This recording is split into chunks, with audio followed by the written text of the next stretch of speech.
Welcome to the Metal Verbalizers podcast.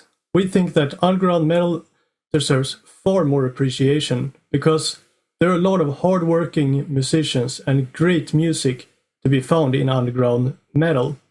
We think that this should definitely be supported and appreciated, which is why we started this podcast.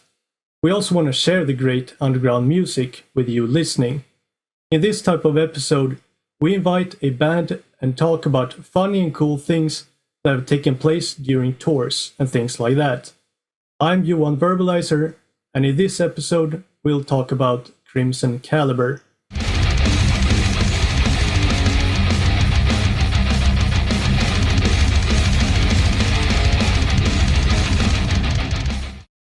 You could start by introducing yourself and your band.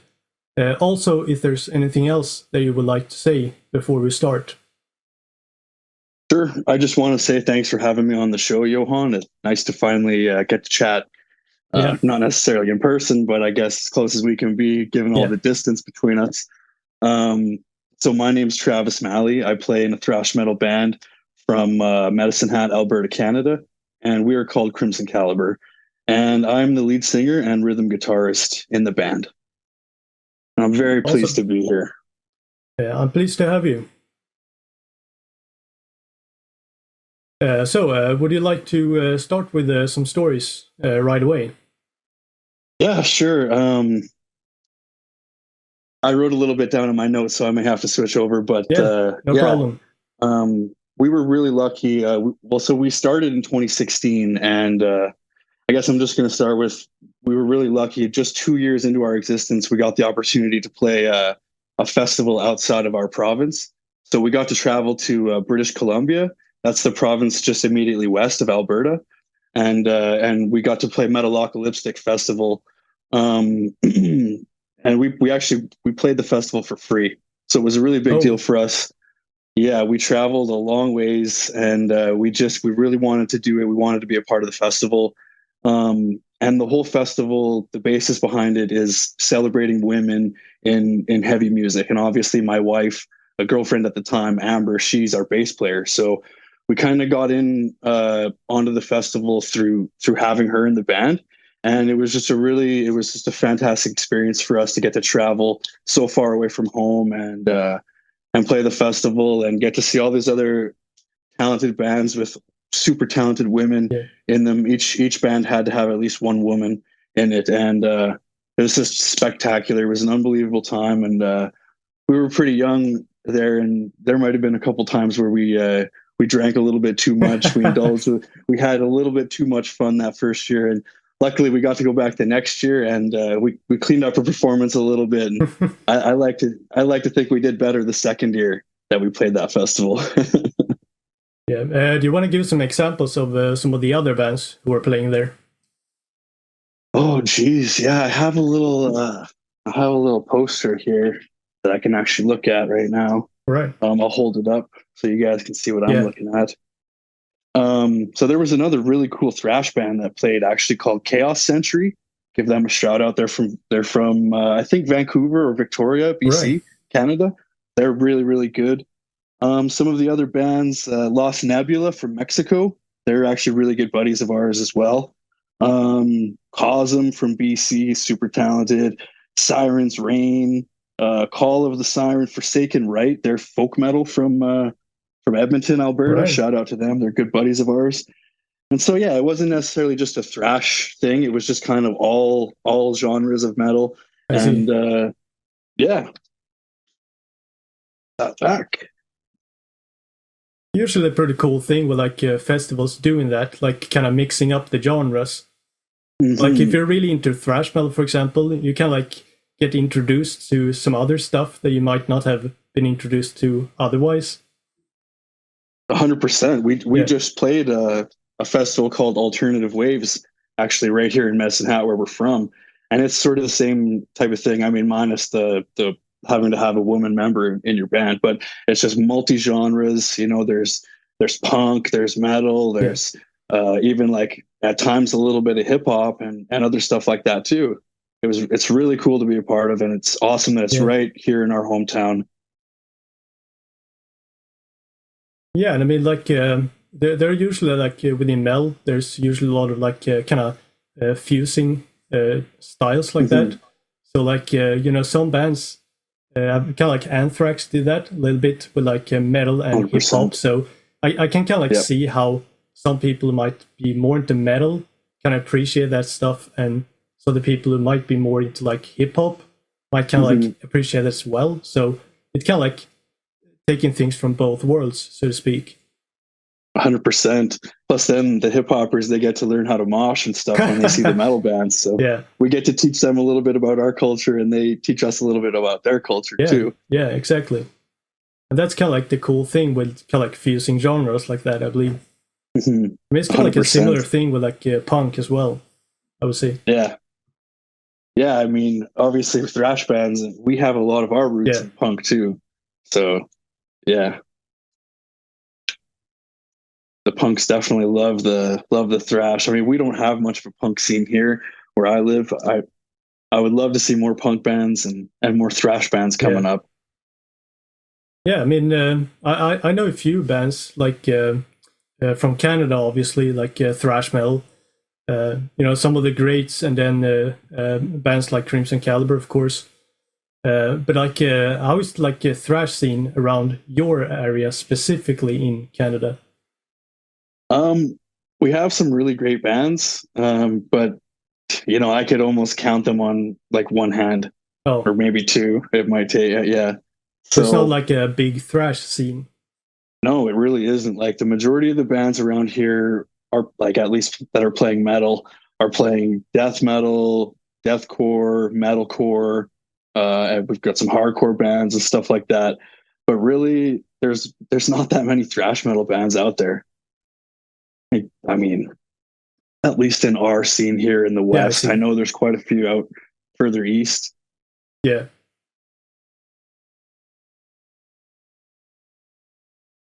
I can bring up another story here. yeah. Go ahead. Okay, so yeah, just going on the whole festival thing in 2019, we were super lucky. We got the opportunity to play Loudest L Festival in Yeah, Drumheller. I don't know if you've heard anything about it. It's one of the biggest, if yeah. not the biggest, metal festival in Western Canada, and it's put on by my good buddy Jeff Burry. And Right. yeah, so anyways, when during our performance, our former guitar player, his nickname is Swan, and so he Right. got a giant inflatable golden swan. And like, yeah, you're probably gonna guess what I'm gonna say, but midway, oh, I should mention this too. We put a Crimson Caliber T-shirt on it, and we kind of like said midway through our performance that, hey, we're gonna kick this thing out. Whoever has the shirt at the end gets to keep it, or whoever has the swan at the end, sorry, gets to keep the shirt. And so yeah, like we booted this thing out into the crowd, and man, like the people were just all over it. Like this thing was hitting the ceiling, and we were in like a pretty big like a warehouse building. It's essentially what it was, and yeah, it was going 30 feet up and hitting the ceiling, coming down, and by the end of our performance, this thing was completely deflated, beat to shit. And the guy had the shirt on. He was wearing it. He was so fucking proud and pumped to have it.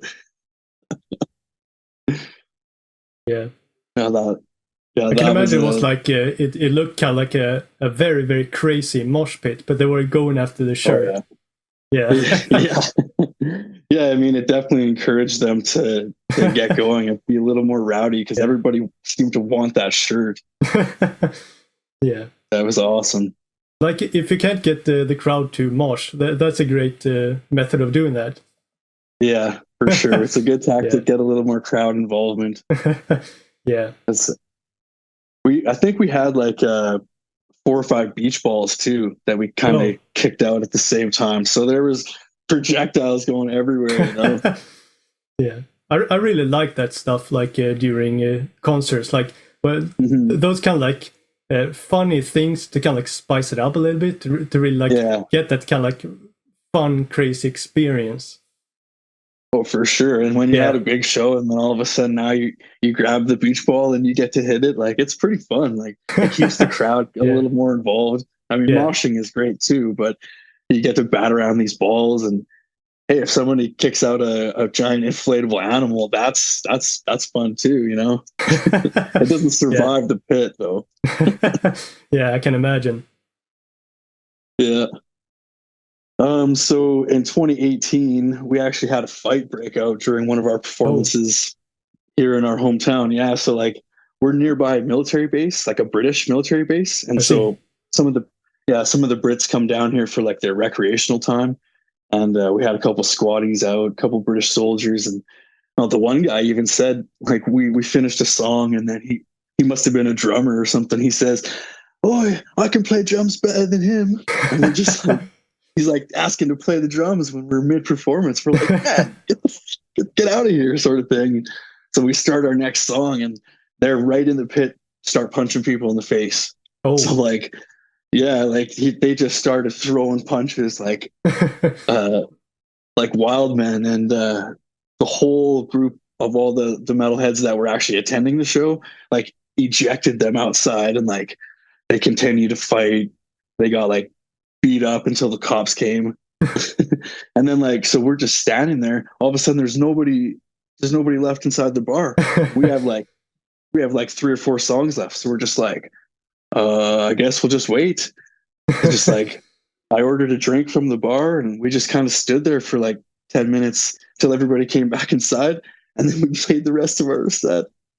It was the weirdest thing. I've never taken like a 10-15 minute break on stage just to wait for everybody to come back in. It was bizarre, man. Yeah, that's definitely something you don't hear very often. No, but like I guess we could have played to an empty room, but and that would have sucked for us. It would have sucked Yeah, for everybody else to miss the rest of our show, right? yeah, yeah. I think it makes the most sense to do like you did. You know, kind of like Mhm. wait it out and see what happens. Yes. Well, we were like, are they even going to come back in, or are they all getting arrested? Like, what's going Yeah. on? Yeah, I mean, I can imagine that for those guys, there were probably quite a bit of alcohol involved as well. You know. Oh, yes. Yeah. They were plastered by the time they walked in. They had no idea like that a show was going on there. They must have just been walking by and heard the music and Yeah. then just stumbled in and maybe paid the $5-10 or whatever at the front. Yeah. Um, so my next one is crazy. This one, we actually almost lost our lives in this one. Oh. Um, yeah. So Canada in the wintertime, much like Sweden, you know, we get tons and tons of snow, right? Yeah. And it's just our winters are pretty brutal. So this particular time, it was in 2019, and we had performed in Edmonton, so about 5 hours further north from where we are, further north into the Canadian frozen tundra, if you know what I mean. And Yeah. so we're leaving. It was the next day after the show. The gig went well and everything like that, and we're on our way out of town, and like we took a I guess less traveled highway to get out of Edmonton. We took a smaller highway, and they hadn't like plowed it yet, so there was still a lot of like slushy ice and stuff like that on it. And our driver at the time, like he hit a little bit of the slush and he kind of panicked and like cranked the Oh. wheel fucking all the way. Yeah. And like, well, actually, he countersteered and he had us good. And then all of a sudden, he panicked and cranked it all the way to the left. And I still remember like it was slow motion, man. Like so it was kind of a curved highway to the left, and we like spun like probably 360s and into the Ooh. fucking ditch at like, I don't know, maybe 80-90 kilometers an hour. So not too fast, but still pretty fast in those conditions. And honestly, it's just a miracle that the van didn't flip over. We kind of just skidded across the snow into the ditch, like just like skidding. Yeah, but it was fucking Yeah. crazy. Our gear is flying and amps are hitting Ooh. us and guitars and shit. We're just like losing our fucking minds, but luckily nobody was hurt and everything was okay. And we Yeah, that actually ended does up sound very, very dangerous indeed. it was so stressful. Probably the most stressful moment I've had, like traveling with this band. Um, luckily, we were able to just get a tow truck to come and pull us out. Like we had to sit there in the fucking ditch for like an hour and a half, 2 hours. And of course, it started to snow even more, and conditions were bad. And Oof. they actually had to like close off the highway to get us out of there. It was nuts, man. It was nuts. Yeah. Yeah, again, that does indeed sound very, very dangerous, and does not sound like a great time. No, and then not to mention the fact that once we got pulled out, we still had to travel back home, right? We still had about 5 hours to drive back home, and it was like, ooh, you're kind of white knuckling at that point. You don't want to have another fuck up. No. Plus, the tires on that van were not good. Like, we learned a lesson about make sure you have good tires if you're traveling in the wintertime. Yeah, definitely a very important thing. Yeah, for sure. I love the shirt, man. Yeah, big overkill. Yeah, man, I'm a big Overkill guy. I love Bobby Blitz. Yeah, same Such here. a great band. Like a Under the Influence. Okay, yeah. Nice. Yeah, that's actually probably my favorite old school Overkill album. Oh, really? Yeah, like I really love the Grinding Wheel. When I got into Overkill, that was their brand new album at the time. Yeah, I was a little late getting into Overkill, so forgive me on that one. But yeah, so the Grinding Wheel, Under the Influence, those are my two favorites, probably. I think like I think I was starting with like Rotten to the Core. I think that was the first song I heard. Then it was Under the Influence. I think was like the first album I heard. Awesome. I think I got a couple of theirs on vinyl. Feel the Fire, is that one of theirs? Is that one of the early ones? Yeah. Something like that. Yeah, I have that one on vinyl. Yeah, that's one with like the silhouettes and like the fire. Yeah, I'm wearing 3 Inches of Blood today. I don't know. That's also a great one. Yeah, for sure. Great Canadian band. Yeah. Speaking of Canadian bands, so definitely like Vote to the Vanquished, for example. Oh, Woe to the Vanquished from Warbringer? No. I mean, what is called? Got the name now. Never mind. But like 3 Inches of Blood. Okay. Yeah, they're iconic, man. They've been one of my favorite bands since. Like, I actually got to catch 3 Inches of Blood in 2008. It was 2 days after my 18th birthday. Yeah, so I caught them. It was like the album that they had was Fire Up the Blades with like the Goat Rider sword and stuff on it. Yeah, that was their album they were touring on. Actually produced by Joey Jordison, ironically, and not a lot of people know that about that album. Yeah. So getting back to the stories, I tried to go through and write down as many as I could think of, but it's kind of hard. Like, not as much wild and crazy stuff happened to us as maybe I thought. Like, maybe we need to drink more alcohol and do more crazy shit. But I was thinking maybe that's a positive thing. Yeah, I guess, right. I've drank enough. So yeah, I couldn't go through this without mentioning when we had the opportunity to open up for Anvil. Yeah. Are you familiar with Anvil? Yeah, of course.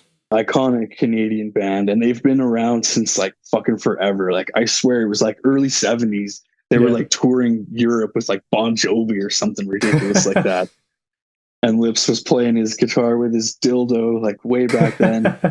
So we actually had like they were booked to play here in my hometown, Medicine Hat, and we participated in a battle of bands against like 4 other groups to get the opportunity to open up for them, and we won.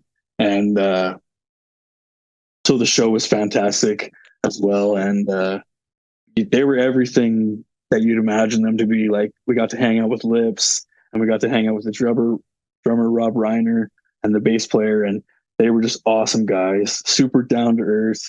It was just like a bunch of Canadian boys hanging out. Yeah, we had an absolute blast, and their performance was amazing. If anybody ever gets the chance to go see Anvil, I highly recommend doing it before they pack it in, because they are fucking old now. So love those guys. it was amazing having the opportunity to open up for them and meet them. And yeah, uh, I guess another one I could mention in the same breath is when we played Loud as Hell for our first time in 2019. Uh, the total festival headliner, like the main festival headliner, was Gotor. All So right. I like to say that we also had the opportunity to open up for Gotor. So I'll leave it at that. Yeah. But yeah, Gotor is definitely a good one as well. Oh yeah, Gotor is amazing. Yeah. He took the time to like give everybody a hug, and he made sure to fist bump everybody. Like I put my hand out and I was like 2-3 feet short of getting the fist bump to him, and he made the rest of the distance to fist bump me. Yeah. That's just how much of a great guy that Ben Falgu is, the singer of Gotor. Nothing but great things to say about them. Yeah, I really, really love that. That really like passion and like really taking your time with like fans and really like going that extra mile, because like it doesn't even like it doesn't have to be like really much or anything, like just that little thing, like you really remember that, and I think it's very, very important. Like it's just a moment of his time, but it means everything to the fans. You know? Exactly. And they're going to remember that for the, like I just recounted that moment to you, and I'm going to remember that for the rest of my life because it meant something to me. Yeah. And yeah, that's it. When the performer figures out how to connect with the audience and the fans, that's so important. It's so important. Yeah, for sure.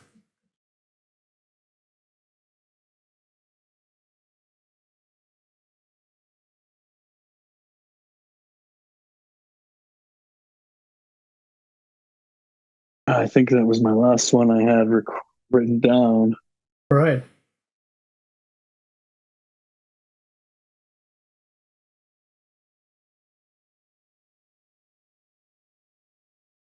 So yeah, do you have any other story like spontaneously?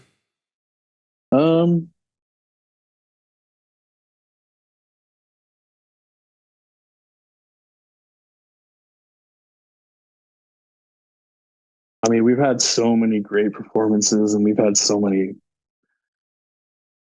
amazing times. Like, I mean, I remember one time we had to travel a few hours, and we all packed into the back of the truck that we were using at the time, and it was really rainy on the way to the fucking gig, and there was a drip in the back of the fucking truck, and this drip was like I shit you not, right on the back of my fucking head. So I had to deal with being dripped on the whole fucking way to the gig. But it was, well, by the time I got there, my hair looked like it was nice and sweaty already, right? So I didn't, but look, I had something else too, just on the top of my head. Oh yeah, so we've performed in Drumheller, like that's where Loud as Hell takes place, but we've performed a few other times there as well, just at like just random one-off shows. And actually in the town of Drumheller itself, the festival takes place a little bit outside of Drumheller at the speedway where they race and stuff. But anyways, so the whole time, like I woke up that morning with a fucking kink in my neck. Like it felt like I definitely couldn't headbang, you know what I mean? And that's a huge part of my performance is headbanging, right? And like the whole way that like I had to drive there, and the whole way there just like felt like just there was like a piece of fucking red hot metal in the back of my neck, right? Oh. And I'm trying to stretch it out. I'm doing whatever I can. The whole time I'm freaking out, like I'm not going to be able to headbang. I'm going to be stiff as a board up there, just not fucking moving, you know? Like, oh man, I remember feeling so stressed about that. But we always get through it, right? The show must go on. And fuck, I think I was just like, you know what? Get me some liquor drinks in me. I just started like, it was like, I got a fucking Caesar and then a double rum, just started getting some alcohol in me just to numb it out, right? And yeah, I mean, I was still pretty fucking sore by the time I got on stage, but I just powered through it, and I was able to headbang.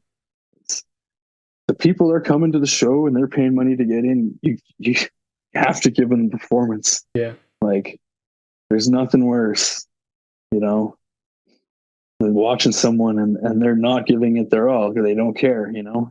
I care about every single fucking performance. I care about every Yeah. single time we take the stage. We have to give it our all, or else why are we doing this? You know? Yeah. Yeah, I really appreciate that. You know, like I think that's also very like important part as well. That like I think you can really like tell when the musicians really give their everything, and you know you can like feel that type of passion, and it can like comes to you as well. So like I think there's a certain feeling when you really like feel that the musicians really give it their all, and I think that's a very important part of it.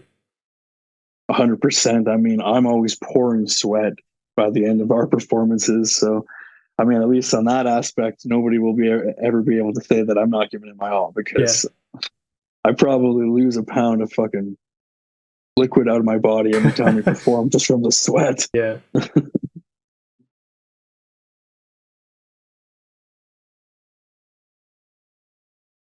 But yeah, one thing I was thinking about, by the way, that the stores before, by the way, with the shows and the touring, as far as I can tell, they were all in Canada, right? Yes, we haven't made it out of the country yet. Do you have any plans in the near future of doing that? I mean, nothing concrete yet, but obviously it's something we'd like to do. I mean, we heard recently about the United States upping their visa costs significantly, so that's going to make it really tough for us to perform for our neighbors in the United States. But like, I really like the idea of going to Mexico and performing in Mexico. So we have quite a few friends in Mexico and in different bands. Um, and hopefully we can maybe get something going, get a little tour or something like that. Some of our buddies in bands in Mexico, Shadow of Death, they're a really excellent thrash band from Mexico if you haven't heard of them yet. I'm not sure. I don't think so. Yeah. Legacy also. And the other one that I'm really good buddies with, Lost Nebula from Mexico. So shout out to all those compadres, good amigos of mine.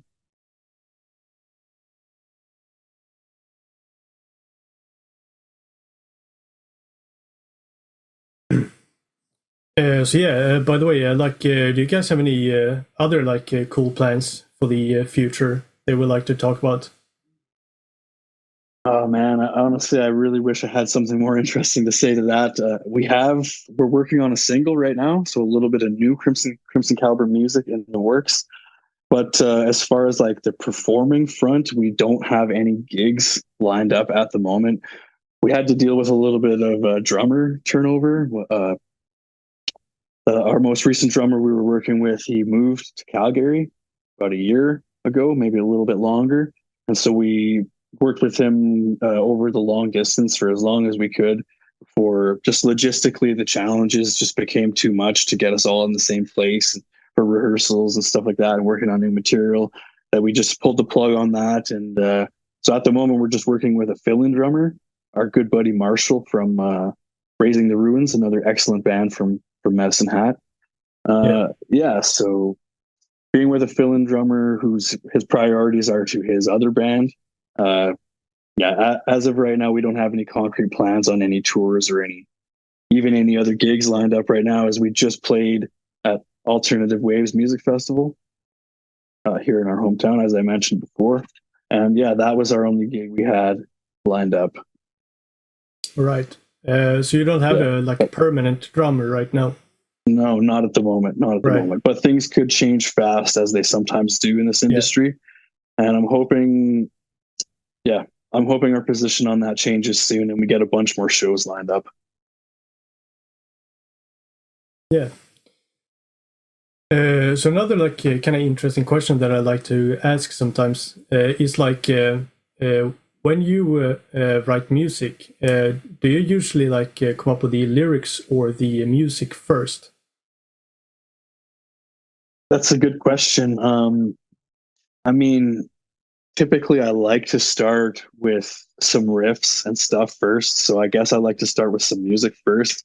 But I mean, I don't necessarily like to set that in stone because sometimes I can come up with a really good lyrical concept or a really good sometimes it just starts with a song title and then like the lyrics are just coming and they're just falling out onto the page and I'll have a really good idea lyrically first and then I'll pick up my guitar and start building on it.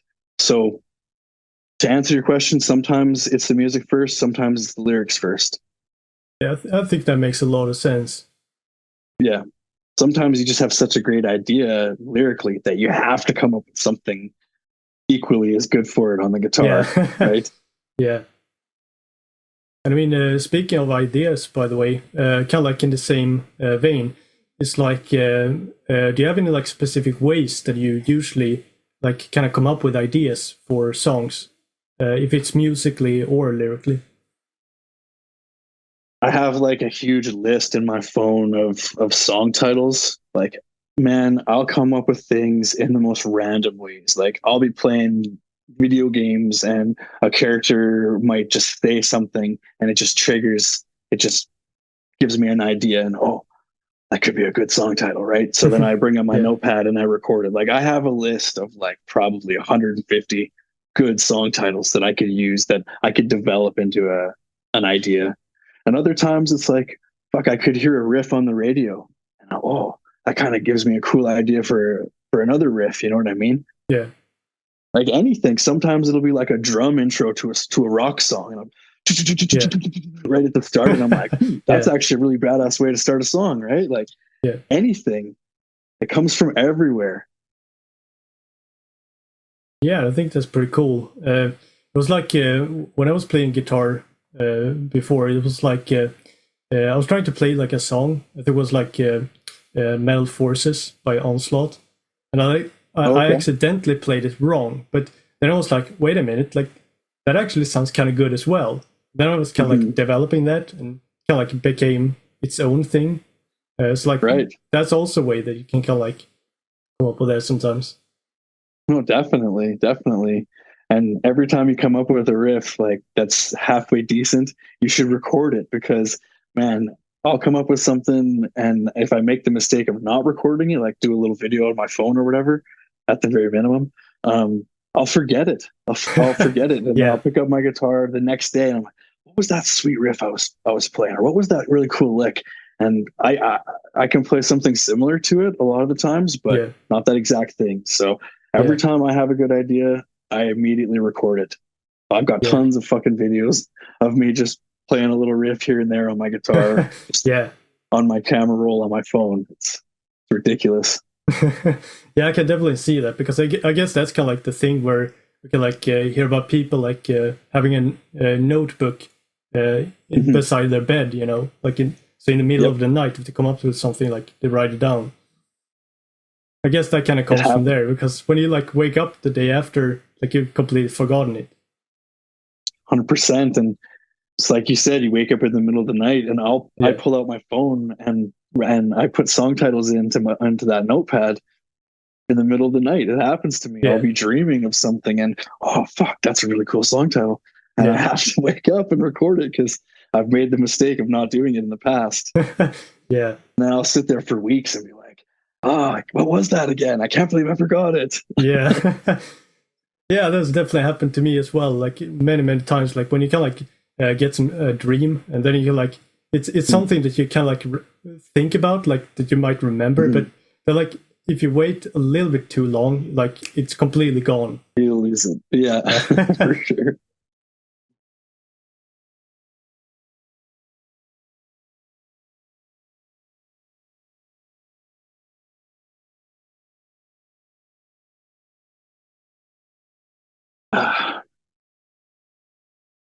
It's not alcohol, just a Coca-Cola. Yeah, it's all right. I mean, I think that like usually like YouTube and stuff like that doesn't allow like people to drink alcohol and stuff, but you know, like you usually get like demonetized for that. But you know, we're not monetized as it looks right now anyway. So like we usually pretty cool with stuff like that. Right, but you will be soon when the channel grows a whole bunch, right? Yeah, hopefully. Totally. yeah, we usually we do this with like pleasure and passion. So like the fact that we don't like earn any money, like we are generally fine with that. Like it's just the pure passion from our side. Right.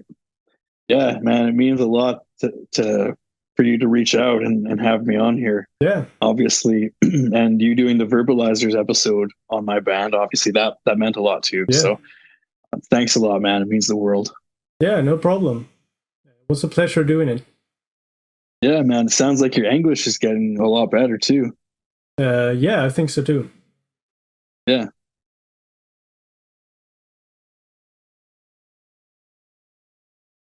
But yeah, it's about a few minutes left on the meeting. Okay. Do you have anything else that you would like to talk about? We're going to start up another one. Yeah, I mean, I guess we could probably wrap it up here. I think I covered all the stories that I could think of. I'd just like to mention that we just recently released our brand new EP, Destined for Delusion. We released it in November of last year, so I guess it has been a few months now, but it's still brand new for us. It's 5 tracks of Canadian extreme thrash metal, and I'm really proud of it. I hope anybody that's interested in the band from this episode checks it out, and I hope you enjoy it. And just let me know what you think, and we're going to be back with some new music and hopefully a new drummer anytime. Your support means the world to us. Yeah, I'm happy to do it. And I mean, I've heard Destined for Delusion many times since it was released, and I'm a big fan of it as well. So I would strongly recommend it. Thank you very much, Johan. Yeah, no problem. I mean, I think it's like the way I would describe it is that like I think it's a very great mix of like being heavy and being aggressive, but at the same time not kind of like compromising on those like melodies to kind of make it memorable. So it Right. kind of like it's both power but also memorable. Right. Thanks a lot, man. Yeah, like we try to blend a lot of the thrash, like a more modern thrash style, with another genre that's my absolute favorite, which is old school death metal, like the old school stuff, like Death, Obituary, Morbid Angel, that type of stuff. So what you're hearing a lot of the time is it's me trying to expand on our thrash style by adding a little bit of old school death metal in there, and a little bit of hardcore and stuff like that. And I'm a huge fan of the low growly vocals. Yeah. I've had people compare me to Nathan Explosion from Death Clock. Yeah, right. And yeah, so I mean, I on this last one, I kind of played into that a little bit. I was like, "You want to hear some Nathan Explosion vocals? I'll give you some." Yeah. But yeah, thank you so much for your time. Well, thank you, man. I appreciate you having me on. Yeah. Happy to have you. Have a good one. Yeah, you too. Bye. Bye.